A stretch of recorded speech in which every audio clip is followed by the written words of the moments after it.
Disclaimer. Magandang araw po sa inyo mga bossing.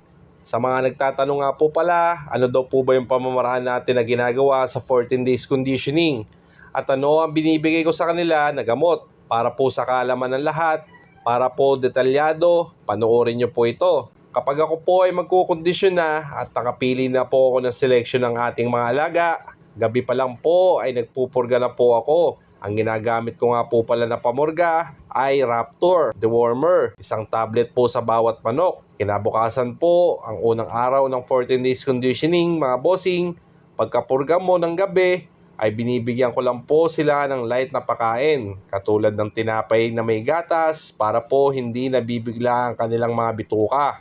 At pagkatapos naman po nun, ay papaliguan ko na po sila para mawala ang hanip or bakterya sa kanilang balhibo o katawan. At pagkaraan po ng paliligo ay binibigyan ko po sila ng Belamil 0.5 at bandang 10 a.m. simula na po ang exercise nila. Bali inilalagay ko na po sila sa scratch pen or kaskasan ng 10 minuto lang mga bossing. May mga alaga po tayo minsan na tamad kumaskas pero may mga pamamaraan po dyan.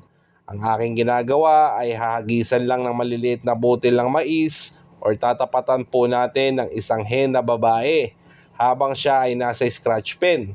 Yan po ang pamamaraan ko or sarili ko na diskarte. Pagkatapos naman po noon ay nililipat ko sila sa flying pen at ganun din po ang aking pamamaraan.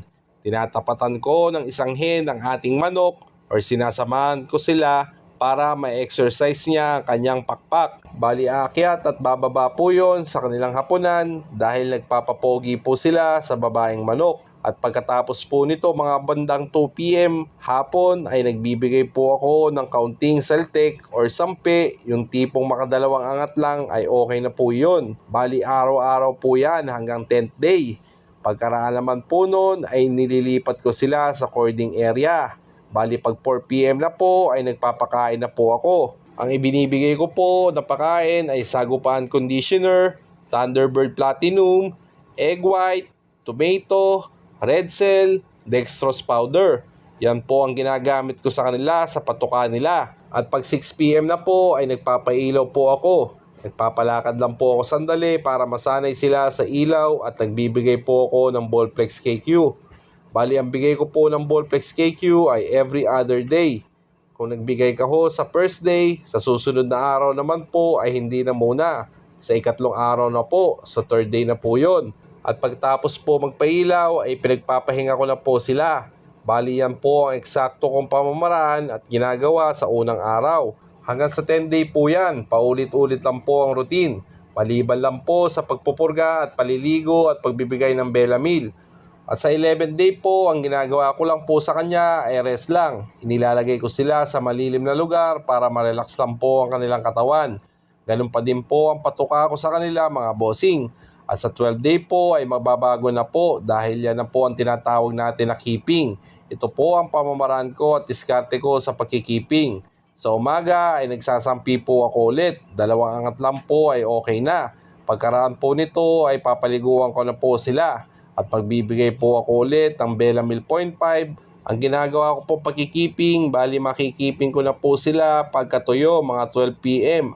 At ibababa ko po sila ng 2 p.m. at pagkaraan po nito ay 4 p.m. naman. Diretso kain na po yon. At ang susunod ay 6 p.m. bibigyan ko po sila ulit ng Ballplex at magpapailaw or magpapatay lang po ako sandali at magpapalakad. Pagkaraan po nun ay pahinga na po ulit sila. At sa 13th day po, sa 5 a.m. pa lang po ay nilalagay ko na po sila sa cording area nila para po makaunat po ang kanilang mga pakpak at mahamugan sandali. Tansyahin nyo din po ang panahon dahil mahirap pag nabasa pa ang mga alaga natin. Kaya mas okay na bantayan ng maigi kahit 10 minuto lang po. At 7 a.m. po ay magpapakain na po ako. Ganun pa din po ang pakain ko, walang pagbabago. Pag 9 a.m. na po, ay ibababa ko po ulit sila, palakad lang po at ganoon din po sa 12 p.m. at 2 p.m. at 4 p.m. Pakain po ulit, ganoon pa din po ang pakain ko. Pag 6 p.m. na po ay ibababa ko po ulit sila at bibigyan ko po sila ng Ballplex KQ. Ganun lang po ang ginagawa ko hanggang sa 13th day.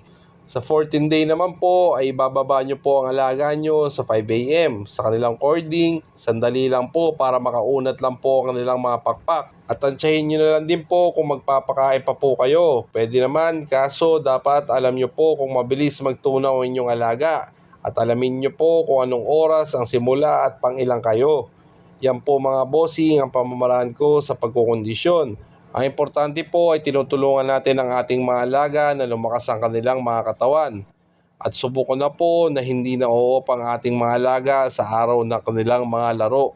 Kaya maraming salamat po sa inyo mga bossing. God bless po.